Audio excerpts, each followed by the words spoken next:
केपी ओलीको गुण्डु भाषण सुनियो। उनी आफ्ना झोलेहरूलाई बुझाउन खोज्दैछन्। उनी पीडित मात्रै हुन्, कुनै पनि हिसाबले जिम्मेवार वा जवाफदेही होइनन्। ओलीको अरू पार्टीलाई पनि प्रष्ट सन्देश छ, सुध्रिने कुरा सोच्दै नसोच्नु, चुनावतिर पनि नलाग्नु। अहिलेको सरकारलाई जसरी हुन्छ फेल बनाएर पुरानो ओली राज्य फर्काउनु। उनी भन्दैछन्, म डराउँदिन, म डराइन, म डराएर भागिन, म डराएर भाग्दिन। यस्तो लाग्छ भाग्दा भाग्दै जाँडको घ्याम्पोमा छिरेर निस्किएको मुसो बिरालोलाई थर्काउँदैछ। हेलिकप्टरबाट भागेर 10 दिन दुलोमा लुकेको भगौडाको हेर्नुस् त फुर्ती। सायद हेलिकप्टर चढेर लुक्न जानुलाई ओलीको शब्दकोशमा भागेको भनिँदैन रहेछ क्यारे। अङ्ग्रेजीमा एउटा शब्द छ, पोकर फेस। पोकर फेस स्थिर भावको एउटा सङ्केत हो। जुन अनुहारमा व्यक्तिभित्रको भाव झल्किँदैन त्यस्तो अनुहारलाई अङ्ग्रेजीमा पोकर फेस भनिन्छ।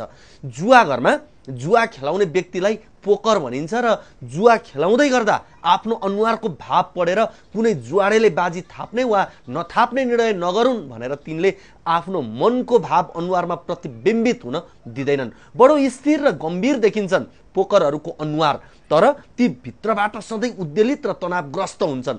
अहिले केपी ओली र तिनका सुण्ड मुसुण्डहरूले देखाएको भाव त्यही पोकर फेस मात्र हो। आजको दिनमा एमाले भित्र समेत ओली धेरै कमजोर बनिसकेका छन्। कथनीमा म डरले भाग्दिन, करनीमा हेलिकप्टर चढेर टाप कस्छु। कथनीमा म डराउँदिन, करनीमा दुलो भित्र लुकेर बस्छु। कथनीमा म मुलुक छोड्दिन, करनीमा देशलाई सङ्कटमा पारेर फरार हुन्छु।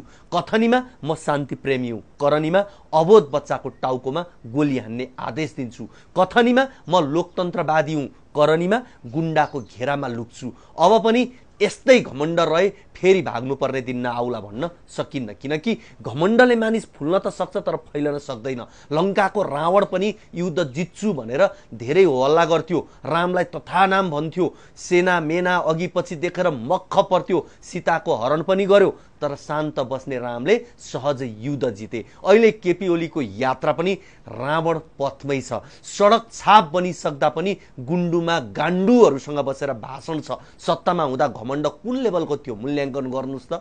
हुँदा हुँदा यिनलाई प्रतिनिधि सभा विघटन भएकोमा बहुत चिन्ता लागेछ। पहिला आफ्नो अनुकूल नहुँदा दुई पटक प्रतिनिधि सभा विघटन गरेको बिर्से जस्तो छन्। अहिले कसैको सनकबाट प्रतिनिधि सभा विघटन भएको होइन, जनताले सोची सम्झी औचित्यहीन देखेर विघटन गरेका हुन्। हुन त जनचाहनाको अपमान गर्नु ओली प्रवृत्ति नै हो। सुरुमा दुनियाँभन्दा फरक धार फलाक्ने अनि पछि सारा देश र समाज एकातिर भएपछि जस लिन आफै पहिला पुग्ने। हिजो